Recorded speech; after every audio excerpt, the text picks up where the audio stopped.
Você sabia que escolher uma escola para os seus filhos é um processo extremamente desafiador? Estudos mostram que cerca de 70% dos pais têm uma grande dificuldade em escolher a escola, ou melhor, a melhor opção de escola para os seus filhos. Você está no podcast Conversa de Pai. Eu sou o Rodrigo Serafim. Hoje, no nosso episódio Como Escolher a Escola Certa para o Seu Filho, estamos com ela, publicitária, matemática, cientista de dados, empreendedora, nossa, muita coisa. Sócia fundadora da School Advisor, Fernanda Ettlinger. Ettlinger, muito bem. Ettlinger, fez certo? Quase, mas é difícil, E estamos aqui também com ela, que é mãe de 3 meninos, pedagoga e a nossa querida diretora da Escola Colegare, Marina Valverde. Bom, primeiramente, obrigado por vocês estarem aqui hoje. Fico extremamente honrado, né? Eu conheço, né, o trabalho de vocês, acho que é um trabalho incrível. Mas, Fernanda, me conta uma coisa, como é que surgiu a ideia da School Advisor? Qual foi a lacuna que vocês encontraram ali para ela surgir? Bom, ela começou da nossa dor, né? Eu sou mãe de 2, as minhas 2 sócias também têm 2 filhos cada uma, de idades próximas, e surgiu aquela dor de preciso escolher a escola para o meu filho. E aí a gente foi buscar na internet, a gente foi conversar com os amigos, a gente conversou entre nós e a gente viu que de fato não tinha uma resposta. Porque a gente, por mais que a gente tenha muita afinidade entre nós, cada uma mora numa região da cidade. Então não tinha como a gente, né, dar opções ali que me atendia e atendia o outro. Conversava com as pessoas próximas a mim, mas elas tinham visões de escola e necessidades e desejos diferentes. Então, a gente, como é que eu encontro tudo isso? Então, pra gente foi um processo muito solitário. E aí veio, não, a gente não quer que esse processo seja solitário para outras pessoas. E aí a gente viu que aí existia uma oportunidade de negócio, né, da gente ajudar as famílias nesse processo e a gente, do outro lado, também ajudar as escolas a terem aí, né, a se divulgarem melhor, a entender como é que elas podiam caminhar aí nessa jornada também. Normalmente vocês ajudam num processo, vocês apresentam, é uma plataforma, né? Sim. E nessa plataforma vocês vão mostrando quais são as características das escolas e os pais vão se conectando com ela. Como é que funciona o processo? Isso. Bom, o nosso objetivo é sempre fazer essa conexão entre a família e a escola, né? Então, o que acontece? A gente tem diversas plataformas. Então, eu tenho, por exemplo, o meu buscador, onde você tem informações de todas as escolas particulares do Brasil. Eu tenho também conteúdos que a gente produz, seja em canais tipo Instagram, blog, YouTube, com o objetivo de ajudar as famílias. E a gente também tem algumas ferramentas, tipo calculadora, para você calcular o seu gasto. Então, tudo que a gente entrega para a família não tem custo. Porque a nossa ideia é que a família, de fato, encontre, né? A gente faça esse apoio para a família. E aí, do outro lado, a gente ajuda as escolas também a fazer esse mapeamento aí, né, de tipo, quem é o perfil de aluno, porque do outro lado também isso existe. Um aluno que não está alinhado com o perfil daquela escola, ele é um aluno que ele vai ser um aluno de evasão, ele vai ser um aluno que ele vai trazer problemas, né, que a escola vai ter que tratar simplesmente porque não tem essa afinidade. Então, a ideia é que a gente, de fato, consiga, com todos esses canais, conectar essas duas partes aí de forma o mais alinhado possível. Vocês fazem um match entre o perfil do aluno e o perfil da escola. Exatamente. E o perfil da família também, talvez, né? Sim, sim. Marina, como você acha, você como cofundadora e também diretora da Escola Colegare, que isso pode beneficiar não só a escola, mas as famílias também que estão envolvidas? A gente tem a escola precisa estar alinhada com a família na expectativa, porque senão não dá certo. Então, quando a expectativa da família, por exemplo, é um ensino tradicional, e ela vai para uma escola onde a abordagem não é tradicional, aí começam os conflitos. Então, por isso que é muito importante essa conexão, né? E ter uma ferramenta que ajuda as famílias nisso é perfeito, porque um lado é a família entender o que ela realmente quer. E outra coisa é você analisar o perfil daquela família de acordo com o que ela responde. Então, esse que é o principal, porque a família que responde, aqui um exemplo bem simples, que ela quer que o filho seja preparado para o vestibular, por mais que ela fale que quer uma abordagem diferente, não vai dar certo. Então, ter uma plataforma onde analisa o perfil da família pelas respostas dela e não pelo que ela diz que quer, entende? Essa é a dificuldade de unir a expectativa. Se a expectativa está alinhada, eu quero preparar o filho para o vestibular, e a escola prepara, é meio caminho andado, né? Lógico que a gente tem outros problemas aí, mas essa conexão de perfil, ela é muito importante para ter aí um sucesso na relação, né? Família e escola. Porque nós acreditamos muito que essa conexão entre escola e família ela é fundamental para o desenvolvimento infantil, mas também para fazer com que a escola também consiga ali. Eu aprendi algo recente que eu ouvi, né?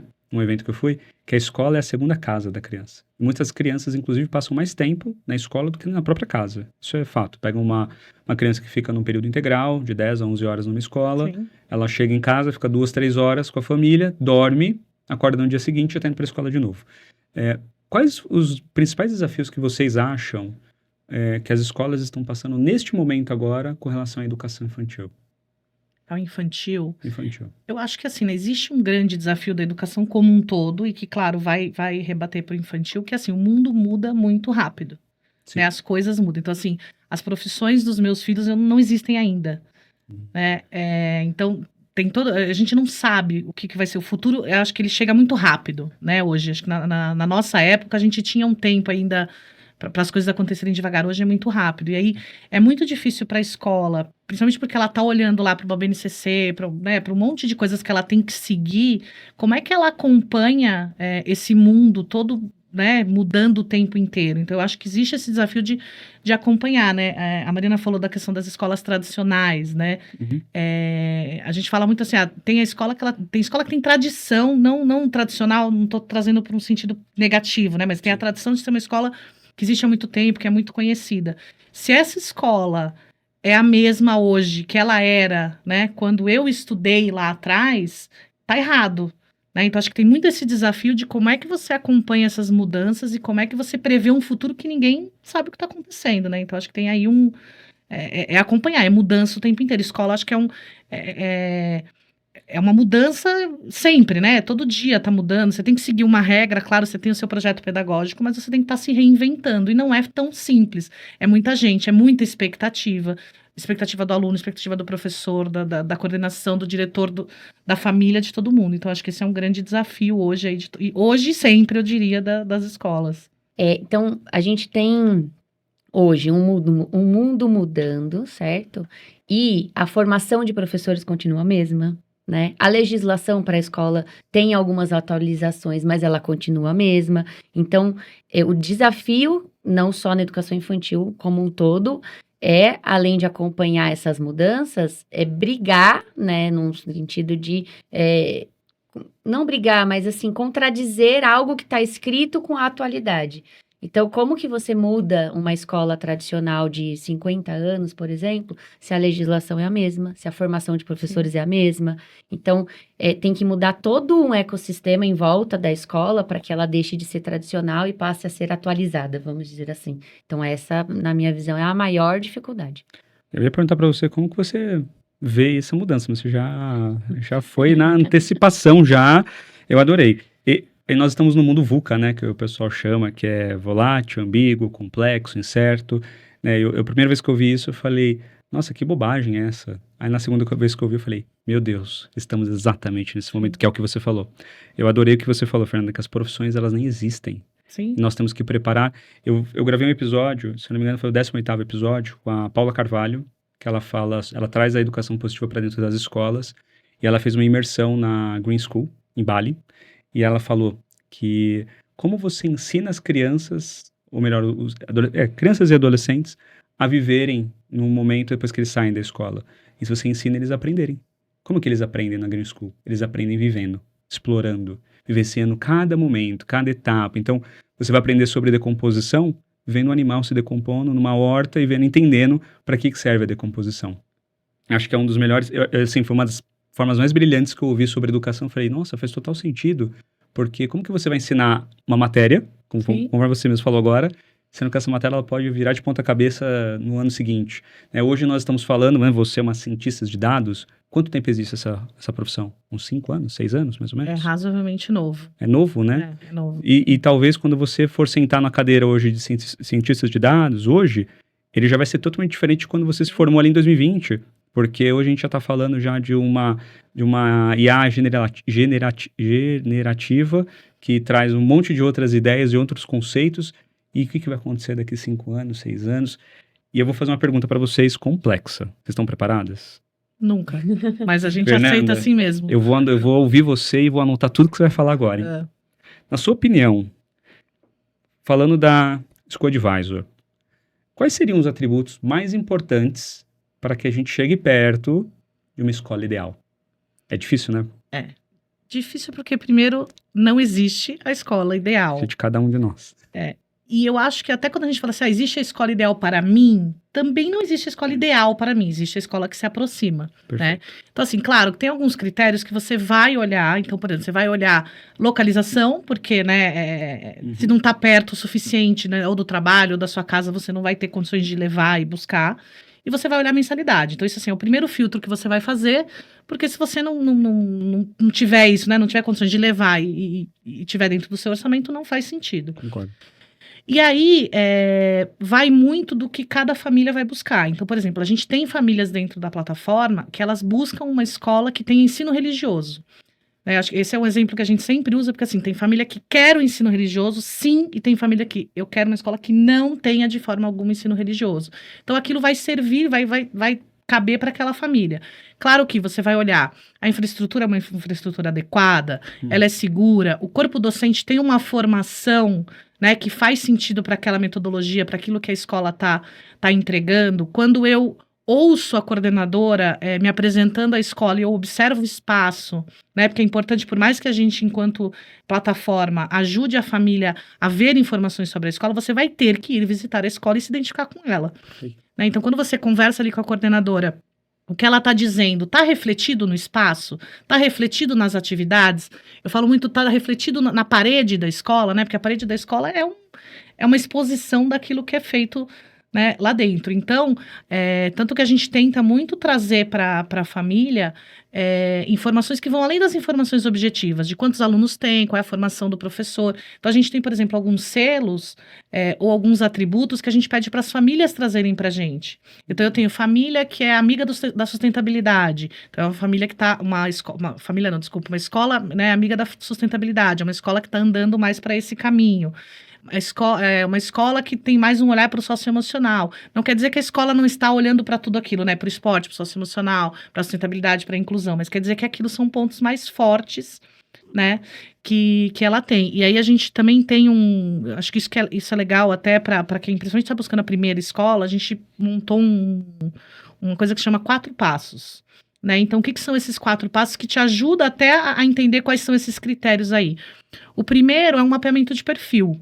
Então, você preenche um quiz, né, um teste, para entender o que é o seu perfil. Então, o seu perfil é uma pessoa que quer mais uma escola em que o professor é quem traz o conteúdo, ou ele é só um mediador, por exemplo. Aí, depois, você vai para uma outra ferramenta, que é uma matriz daquilo que você deseja. Então, a gente quer uma escola perfeita, claro, eu quero uma escola que tenha tudo, mas não dá.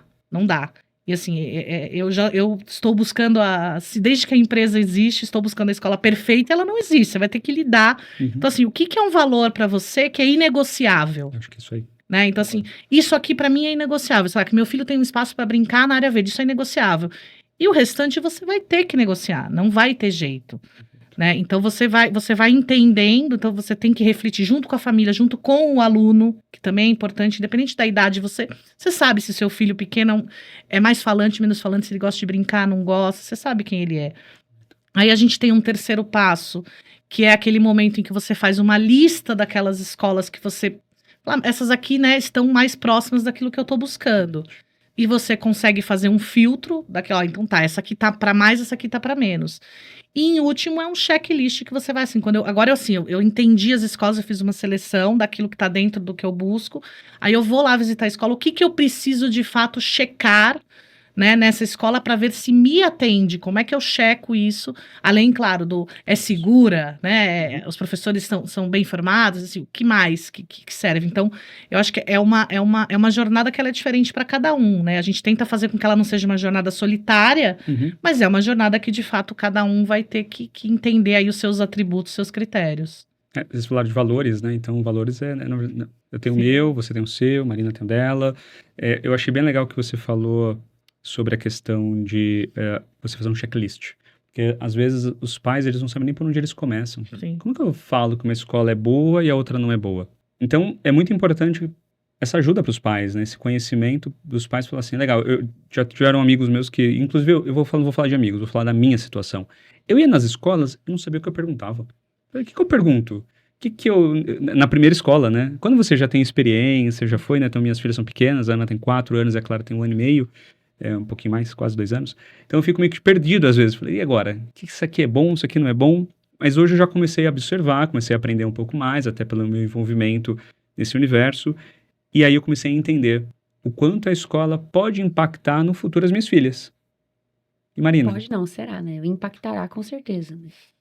quanto impacta a escola certa, pensando que conectada aos meus valores, como a Fernanda falou, deu match em todas as situações, quanto essa escola impacta na vida, talvez, adulta dessa criança? Sim, a educação em geral impacta 100% na vida de qualquer pessoa, né? Não começa na infância, justamente porque a gente tem aí, pós-revolução industrial, um pensamento de que a criança tem que ser preparada para o mercado de trabalho.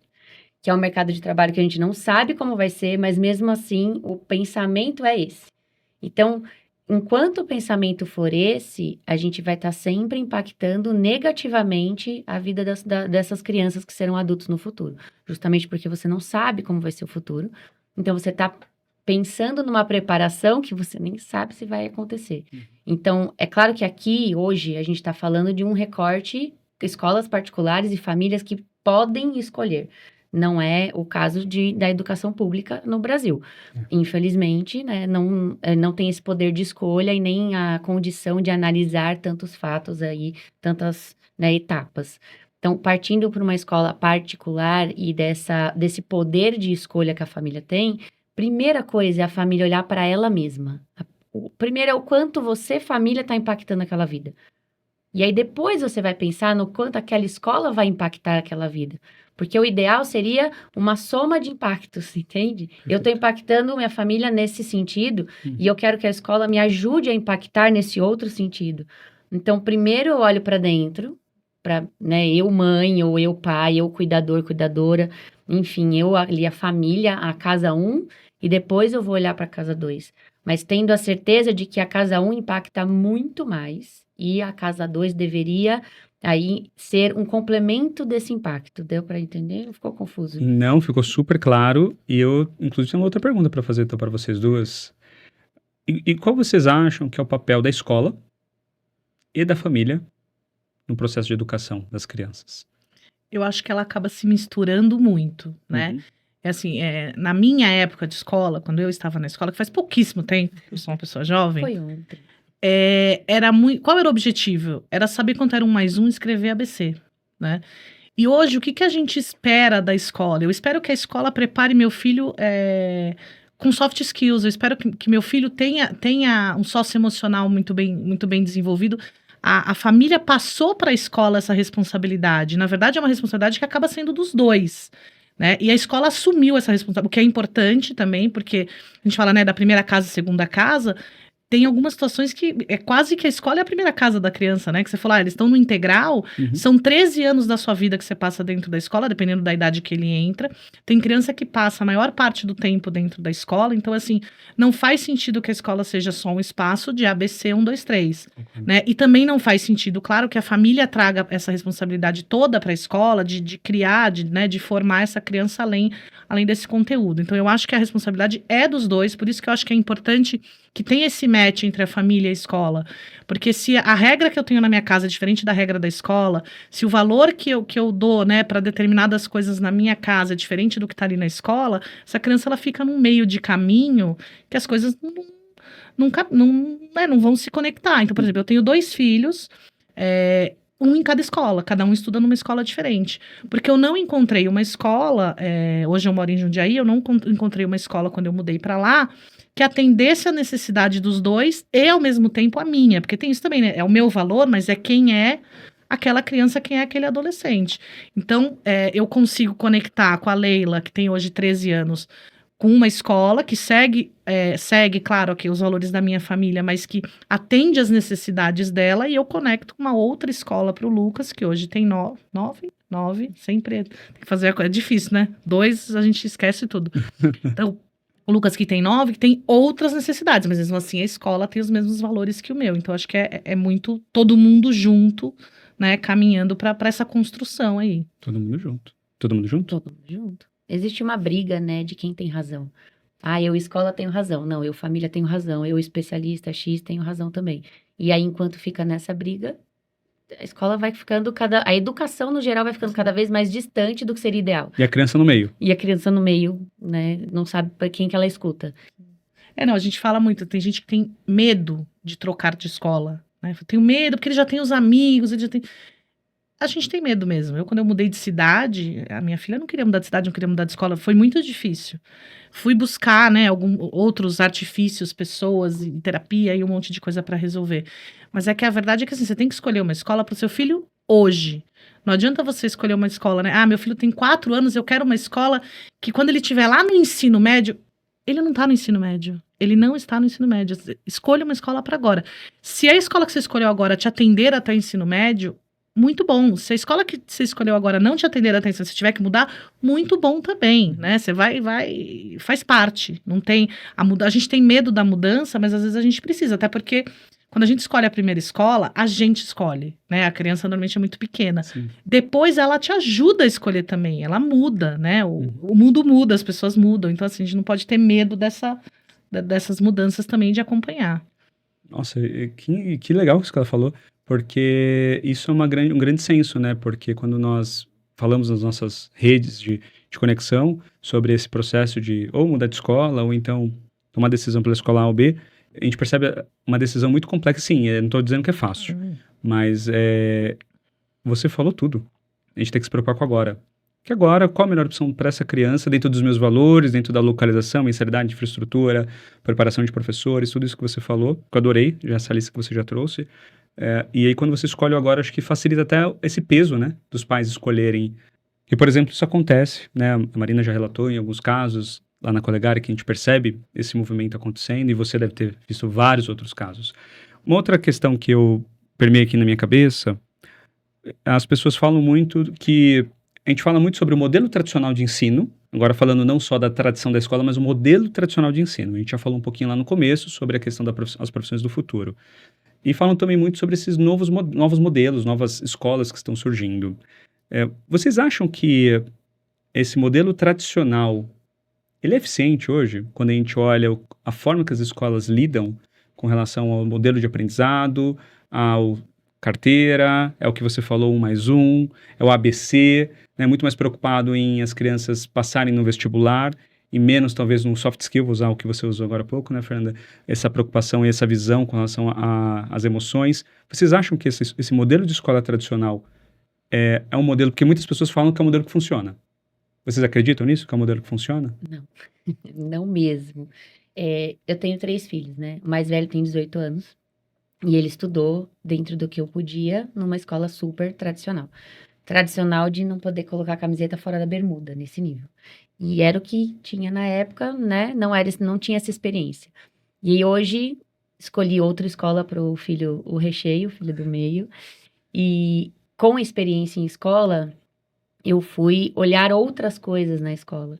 E aí eu vejo, por exemplo, o mais velho, que está na época do vestibular e tudo mais, com esse peso tão grande, dessa cobrança de performance, que o do meio já não tem, justamente porque não estava numa escola relacionada a isso. Então, é o impacto que a gente estava falando, justamente do que a escola vai trazer, porque não fui eu que coloquei essa cobrança nele, foi a escola.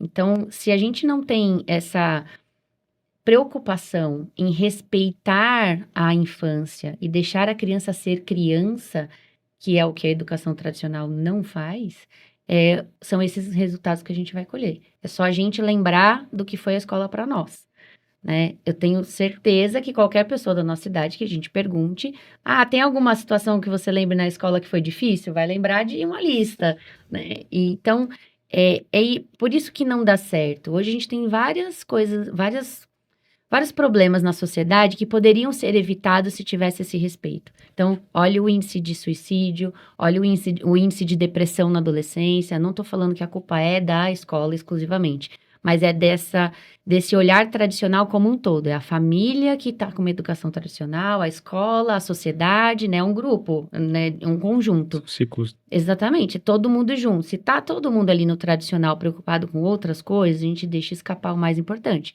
Educação socioemocional virou moda, né? A gente pode dizer assim nas escolas. Mas por quê? Porque a gente vive numa sociedade emocionalmente doente. Então, isso precisa estar onde? Onde a gente ensina? Onde começa esse aprendizado socioemocional? Na infância. Então, vamos aí voltar para a escola. Então, falar que a educação tradicional deu certo é não olhar para um monte de problemas que a gente tem hoje que poderiam ser evitados. Então, por isso que não. Sim, eu acho que a gente sempre tem os saltos de geração, né? Sim. Então, a nossa geração foi uma geração muito carteira, livro, né? Tem que escrever, não tinha outras coisas além do conteúdo. E a geração dos nossos filhos, dos meus filhos, é uma geração que hoje tem acesso, né, a muitas outras coisas dentro da escola e dentro do universo da família mesmo. Então eu acho assim, né, se você pensar numa escola tradicional como uma escola que parou no tempo e tá lá ensinando do mesmo jeito que eu aprendi, ela não vai funcionar. O mundo tá mudando, né? As coisas estão acontecendo. Então, ou você está acompanhando e entendeu que é uma nova geração com novas necessidades, ou não vai funcionar. Claro, tem família que busca o resultado de vestibular. E ela vai encontrar escolas que entreguem o resultado de vestibular. Mas ela tem que ficar atenta também, porque assim, não é um problema entregar o resultado do vestibular, porque acaba sendo, né, lá no final do ensino médio, muita gente vai por esse caminho. Mas além disso, o que mais essa escola está trazendo?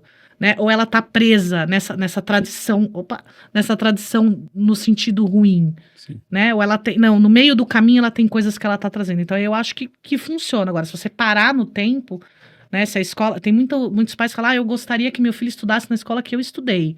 A escola que você estudou não existe mais. Se ela existe, está errado. É verdade. Ela tem que mudar. Ela pode ter a mesma história, ela pode ter, mas se ela não mudou, ela tá errada. Foram muitos anos aí, tipo, né, muitas coisas que aconteceram e muitas coisas tiveram que ser agregadas na escola, né?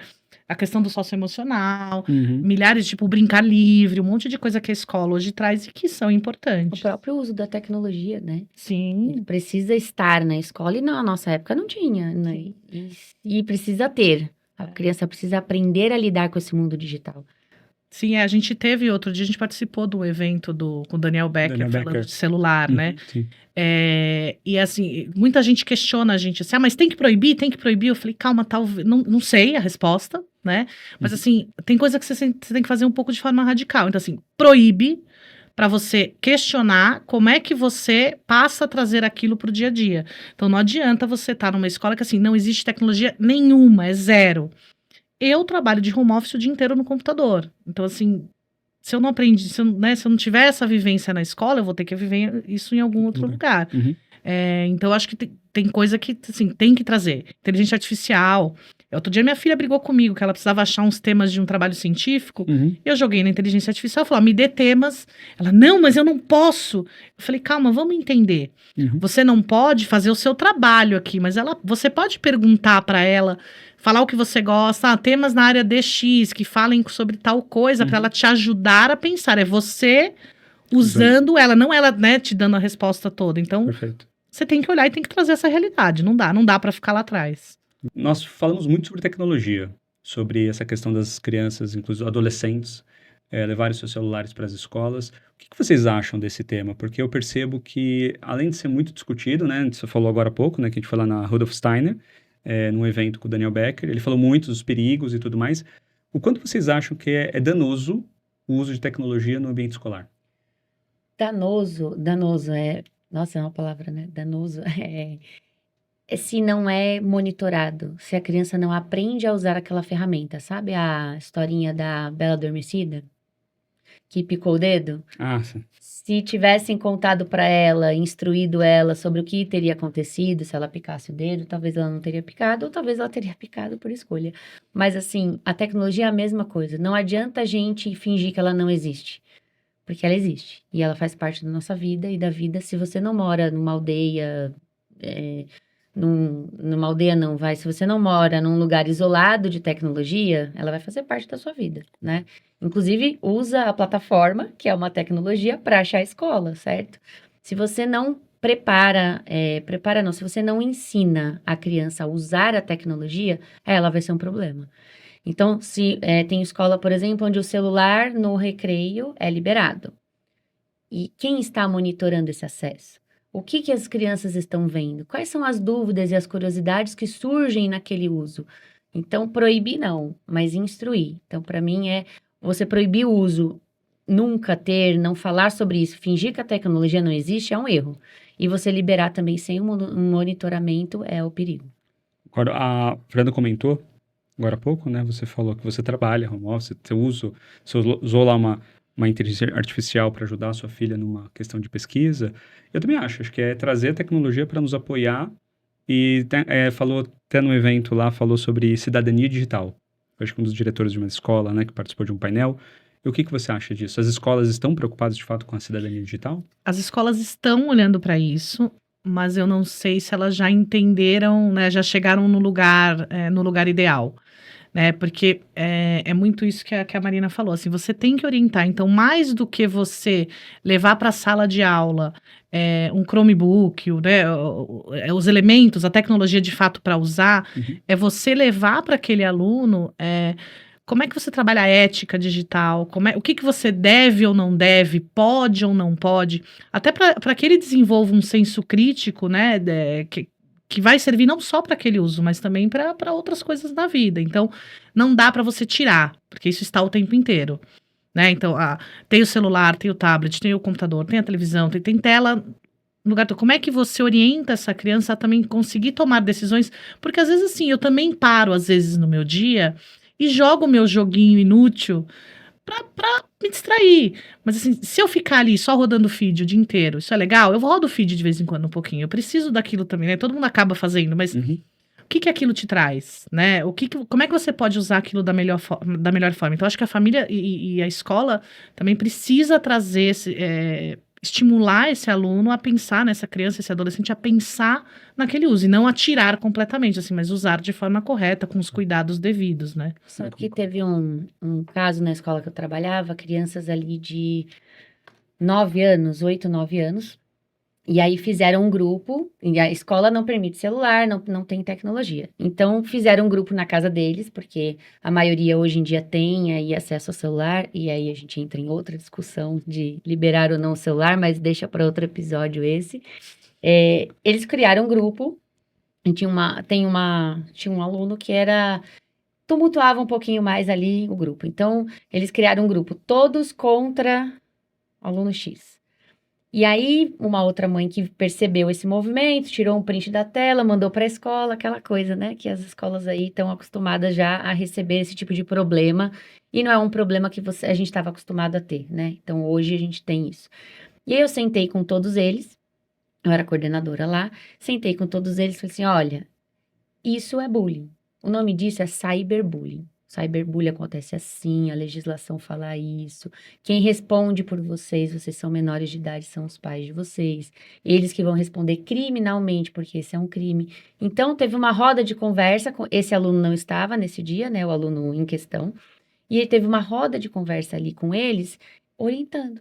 Então, a gente não foi brigar, não foi punir, não foi castigar. Usou como uma oportunidade de educação. E aí, para as famílias foi, olha, hoje a gente teve uma roda de conversa sobre cyberbullying. Não, e as situações vão acontecer, né? Não é um espaço perfeito, vão acontecer situações que podem estar relacionadas à tecnologia ou não, mas assim, você vai ter que aprender a lidar, não adianta você fechar o olho e seguir, né? Sim, não, eu concordo. Como vocês acham que as escolas estão se preparando para temas complexos, como antirracismo, diversidade? Como que a Colegário, por exemplo, Marina, está se preparando para isso? Falar da Colegário é um pouco mais fácil, porque é uma escola que está surgindo já com isso. Então, é diferente de uma escola que vem, né, e tem que mudar as coisas e se atualizar. Então, nós... Lá na Colegário, a gente tem uma equipe de consultores. Então, eu tenho um consultor de diversidade, que não é, né, não é esse nome por algumas questões, mas vamos deixar assim. Então, tem um consultor de diversidade, tem um consultor de antirracismo. A gente tem vários consultores que vão ajudando a montar como vai ser a proposta da escola. Então, tem quantas mãos? 20 mãos? Tem muitas mãos. 40 mãos ali. Educação sexual. Educação sexual, socioemocional. Então, é um conjunto ali de pessoas, cada um especialista na sua área, porque não dá para ser especialista em tudo, né? Uhum. Para compor a proposta da escola. Então, é um pouco mais fácil de falar, exatamente, Começando. porque está começando assim. Agora, uma escola que não tenha isso, ela tem que buscar de acordo com a necessidade. Então, tivemos casos de racismo aqui na escola, então vamos olhar para isso, vamos achar um especialista disso e começar por isso. Eu acho que esse é um caminho de você, de acordo com a necessidade da sua comunidade escolar, ir buscando os especialistas que atendem aquele tema. Para aí, então, ir ampliando porque também não vai dar conta de tudo de uma vez, né? Não Precisa ser... Não, eu concordo super, assim, não adianta você querer, você não é o especialista em tudo. Né? Então, a gente percebe muitas escolas fazendo um movimento de trazer parceiros para olhar para isso. Tipo, né, a escola, eu não consigo olhar. Né? Eu não estou inserido nesse universo. Então, eu vou trazer pessoas para olhar e para me ajudar a construir isso. Outro dia, a gente teve uma reunião com uma escola e uma pessoa da escola até comentou assim, ele falou, mesmo que eu não quisesse, eu preciso olhar para isso, porque a geração que está na escola me cobra. Né? Eu vejo, tipo, a minha filha é super ativista de qualquer causa que faça assim, claro, né? Dentro dos valores que a gente tem. Ela é super ativista e ela cobra que a escola faça isso. Então, a minha filha já teve uma situação em que eles fizeram uma ação num banheiro feminino, por exemplo, falando, você é linda, você é maravilhosa, exatamente olhando para essa causa, né? Desde do transgênero, pensando na depressão, pensando em milhares de coisas, tipo, causas que ela entende do jeito dela, né, na idade dela, e eles vão... Então, assim, essa geração cobra dos pais, essa geração cobra da escola que isso aconteça. Então, não dá para fechar os olhos, as escolas, de fato, estão indo atrás de quem sabe falar, né? Eu não sei tratar, mas eu vou atrás de quem consegue resolver essa questão. É o pensamento crítico, né? Hoje essa geração tá num pensamento muito mais crítico do que a gente. A gente era o quê? Obedece, manda quem pode, obedece quem tem juízo. É isso que foi passado para nós. E essa geração tá questionadora. E isso tem que ficar cada vez mais forte. Ai, até demais, né? Como mãe, assim, tá? Como mãe. Mas é porque assim o mundo muda. Se você não questionar, não muda nunca. É verdade. E é muito legal ver quantos anos tem sua filha, Leila? 13. 13. Então, 13 anos, já com esse movimento, essa paixão por fazer as coisas acontecer, as causas, né, serem colocadas na mesa e discutir. Sim. Esses dias eu estava conversando com uma amiga minha e ela estava falando da importância da escola para a filha dela, mas ela falou de um jeito diferente. Ela falou, Rodrigo, a minha filha é questionadora. Aí eu falei para ela, ela estava me falando algumas coisas da filha dela e na hora que ela falou isso, eu parei. Eu falei, que legal você falar isso, porque nós fomos criados na nossa educação que nós não podíamos questionar. Pai falou, aceita. Mãe falou, aceita. Professor falou, aceita. Não responde os mais velhos. Não responde os mais velhos. E você tá falando que você acha lindo a sua filha ser questionadora. Ela falou, Aí ela brincou, ela falou, às vezes me irrita. Ok, tudo bem, irrita. Irrita porque você tá querendo praticidade, querendo fazer as coisas com ela. Mas por que eu tenho que fazer isso? Por que eu tenho que ir lá? Mas ela falou, a filha dela tem 9 anos. E ela é super ligada a causas de impacto social. E aí eu brinquei com ela, né? Eu falei, que ela é também. Aí eu falei, exemplo. Mas a escola tá ajudando nesse enredo. Sim. Com certeza. Mas o exemplo, que eu imagino que é o exemplo que você traz, os valores que você traz para a Leila, para o Lucas, né? E você para o Lucas, para o Vitor, para o Miguel, né? E eu para a Ana e para a Clara, são valores ligados a tudo isso. Nós queremos ver um mundo melhor. E para ter um mundo melhor, nós estamos agora com essa oportunidade, seja na educação, seja nas nossas casas, com os nossos filhos, fazer essa transformação acontecer. Qual conselho que você daria para os pais que estão na dúvida entre a escola A e a escola B? Para eles tomarem decisão. Primeiro eu ia vender meu peixe. Venda. Vai lá na Agora escola de Geisel, procura a escola. Espera aí, então. Vou vender o meu. Nosso. Colegário tá lá? A Colegar está. Ah, a Colegar está. A Colegar está. E como é que funciona a escola nova? Porque eu entendo que na plataforma existe uma comparação, né? Que o pai faz de escolas e de como outros pais ali classificaram aquela escola. E uma escola nova, como é que funciona? Então, todas as escolas estão lá, né? De forma, a princípio você tem um cadastro gratuito, então a gente sempre pede que a escola entra, faz seu cadastro gratuito, você tem que estar lá, né? Porque eu tô conversando com a família o tempo inteiro, a tua escola tem que estar lá. E a escola estando lá, ela tem todas as informações objetivas, né, para a família pesquisar. Então, quantidade de alunos, se eu tenho professor estrangeiro, se é bilíngue, se não é, a abordagem pedagógica, enfim, alguns campos abertos que a própria escola pode explorar para falar um pouco mais de si. Mas também a gente tem informações e opiniões de famílias, né? Então a gente sempre pede, seja uma escola nova que acabou de entrar, uma escola que já está há algum tempo, peça para as famílias dizerem o que ela acha, porque a opinião das pessoas também é importante, né? Então a gente olha se é uma escola acolhedora, é a família que vai dizer. Tem experiência, tem coisa sobre a escola que só a família que está lá dentro conhece. Concordo. Assim, é muito bom você ter esse apoio. Como a gente falou lá no começo, nós falamos sobre as questões de características, né? E você falou agora, a School Advisor ajuda nesse processo, seja com checklist, seja mostrando quais são as perguntas corretas para serem feitas durante uma visita, ou antes até, né? Você falou do antes também, dessa importância de você dar uma stalkeada ali, porque tudo bem, você pode olhar um Instagram, um exemplo, tem bastante coisa ali, mas quando você olha outras opções também de informação, de conteúdo, você fala, opa, acho que tem outras informações aqui que podem atribuir, ou podem ajudar na minha decisão. Mas assim, e como você acha, além da School Advisor, como uma ferramenta para ajudar os pais a escolherem a escola, o que mais você acha? Quais conselhos mais você poderia dar para esses pais que estão na dúvida? Eu acho que é se preparar antes de ir visitar a escola. Né? Então, a gente tem números que dizem assim, a maioria das pessoas chegam a começar essa pesquisa de escolas 6 a 9 meses antes de tomar uma decisão. Porque não é uma decisão simples, é uma decisão muito importante. Eu diria que depois da escolha do nome do seu filho, é a segunda decisão mais importante que você toma pela vida dele, né? Por ele. Então, você tem que pesquisar, você tem que ler, você tem que entender, né? Então, é muito conteúdo, é muito entender como é que aquela escola, conversar com gente, não vai além do que a escola tem ou deixa de ter, né? É você entender sobre educação, o mínimo necessário para que você saiba o que você está buscando. Porque é uma coisa nova, né? Até falando de primeiro filho, quanta coisa que você vai aprendendo aí no meio do caminho, né? Como é que você amamenta? Que hora que tem que comer? Como é que faz dormir? Põe na minha cama ou não põe na minha cama? Então, assim, são coisas que você vai aprendendo com o tempo. Assim, pesquisa, tome o tempo necessário para entender, para tomar a decisão o mais próximo do assertivo possível. E vai visitar a escola, né? Então, entendeu, pesquisou, conseguiu fazer essa lista de escola, vai visitar, observa tudo aquilo e também, claro, sente um pouco com o coração a escola, né? A gente fala, tem tudo que eu preciso, mas não bateu. Não bateu, não é, né? Então, acho que são esses 3, assim, pesquise, encontre algumas e vai visitar para tomar uma decisão final. E uma coisa importante, assim, de dica para quem está na dúvida, é entender como a equipe é acolhida, qual é o tratamento dessa equipe, né? Os salários são compatíveis com o mercado, é uma escola que paga muito mal, né? Paga muito baixo o salário, porque aí você vai implicar numa troca de profissionais, como a escola trata a equipe, é como a equipe vai tratar as crianças. É uma bola de neve. Então, olhar como a equipe é tratada pela gestão ali é um caminho para você entender como seu filho vai ser tratado. Porque o discurso, muitas vezes, é diferente da realidade. Então, essa é uma dica para você entender se o discurso é compatível com a realidade.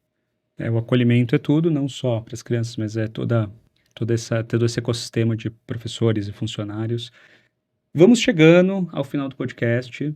Eu faço sempre uma pergunta, melhor, 2 perguntas. Então, eu vou fazer hoje para vocês, mas eu não vou fazer para vocês como pessoas. Eu quero que vocês falem como a entidade que vocês estão representando aqui hoje. Tudo bem? Diferente, não? Diferente. Fernanda, como a School Advisor impacta o mundo hoje? Olha, é difícil, hein? Bastante. Se me perguntar, você vai falar. O que a gente busca, o que a gente espera, né?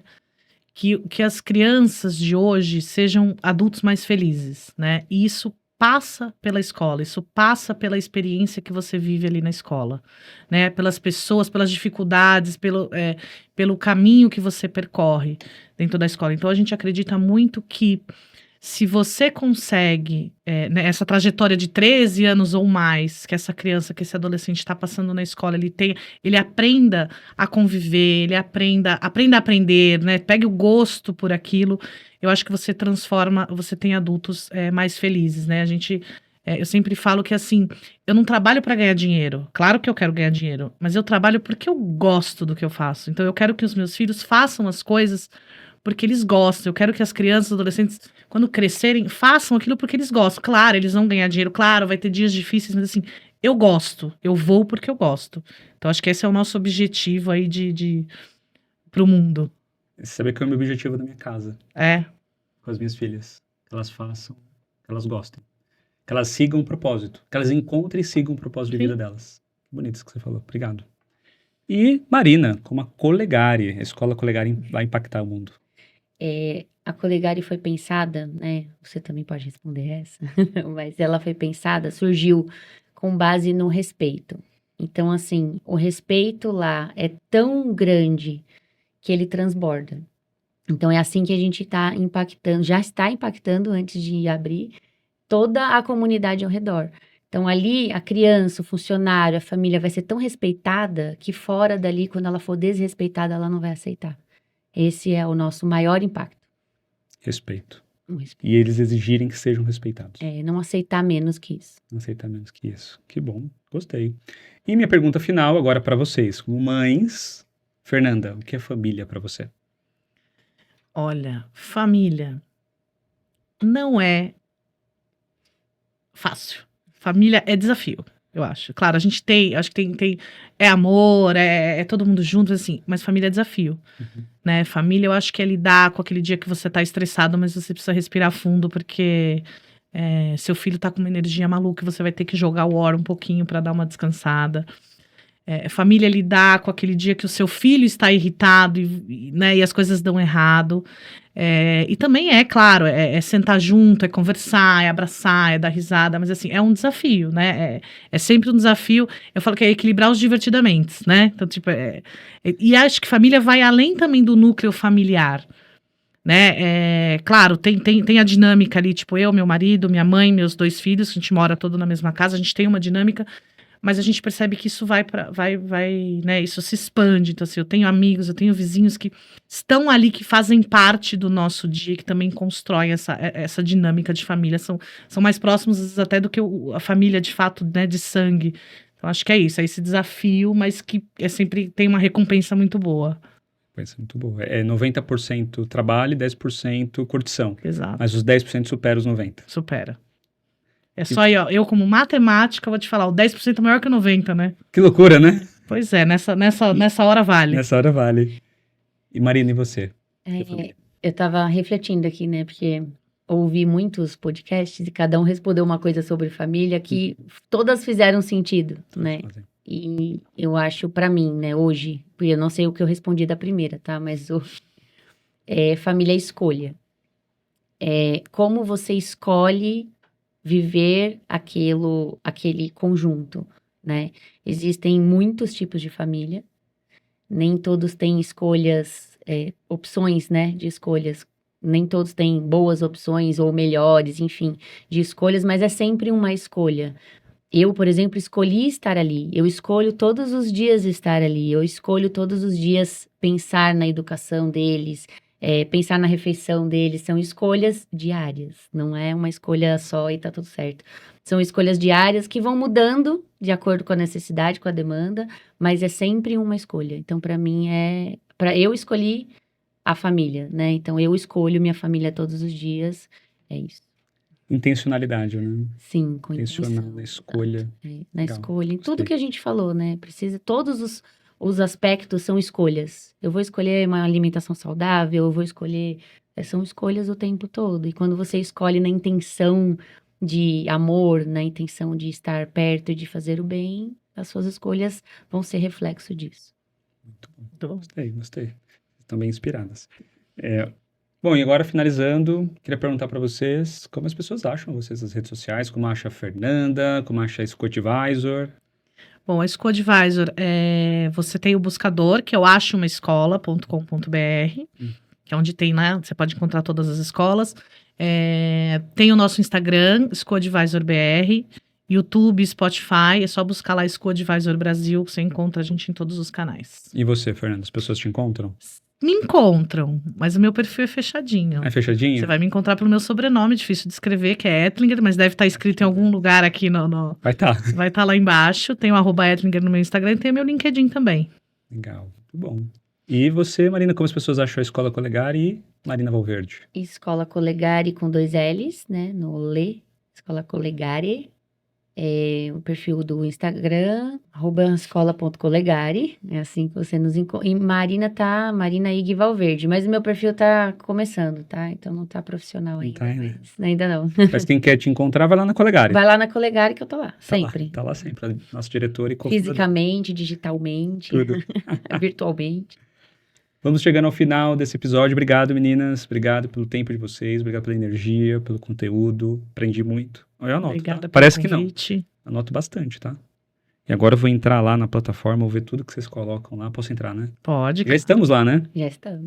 Escola Colegari, e eu tenho um perfil lá também, tá? De buscador, porque eu adoro o que vocês colocam lá, inclusive. Bom. A forma que vocês construíram. Acho que a ideia é muito bonita de ajudar as famílias nesse processo tão complexo, como você mesmo já falou. Então vamos chegando ao final desse episódio, que ficou aqui... É um episódio faz tempo que eu não gravo com 2 pessoas, fiquei meio perdido aqui no tempo. Mas eu acho que o conteúdo ficou maravilhoso. Então estamos aqui hoje com o apoio da Escola Colegari, mas no centro de tudo. Estamos aqui também com o apoio da Brinquedos Peplin, uma empresa de brinquedos de madeira que ajuda as crianças a se desenvolverem e se conectarem também com seus pais através de brinquedos educativos. E também a Celus, a plataforma de educação parental para ajudar vocês, pais, mães, educadores, cuidadores, não só no autoconhecimento, mas também em formas de fazer com que o seu filho cresça ainda mais feliz e muito mais resiliente. O que mais a gente falou aqui? Que sigam seus sonhos, o seu propósito e tudo mais que tem de coisas boas nessa vida. Obrigado por você ficar até aqui. Siga tanto no YouTube como também no Spotify para você sempre receber as novidades do nosso canal. E obrigado. Tchau, tchau.